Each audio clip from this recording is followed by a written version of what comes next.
పాపంలో, శాపంలో, అగాధంలో, అంధకారంలో బ్రతుకుతున్న నన్ను చూచి కన్నీటితో ఆరాధిస్తూ ఉంటా. యేసయ్యా, యేసయ్యా, నేను నిన్ను ప్రేమించితనని కాదు కానీ నీవే నన్ను ప్రేమించి నాకు ఈ ధన్యతనిచ్చావు తండ్రి, నీకు వందనాలు, వందనాలు.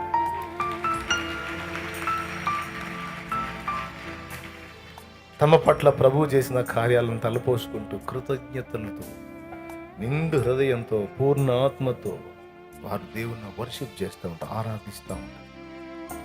ఈ మూడింటిలో మొదటిది డ్రైగా, రెండవది కొంచెం మెరిట్గా, మూడవది అసలు దేవుని హృదయాన్ని తాకునంతగా. హల్లెలూయా. దేన్ని ఇష్టపడతాడు దేవుడు? పూర్ణ ఆత్మతో, నిండు మనసుతో, కన్నీళ్లతో నీవు చేసే ఆ హృదయపూర్వక ఆరాధన దేవునికి ఇంపైన సువాసన.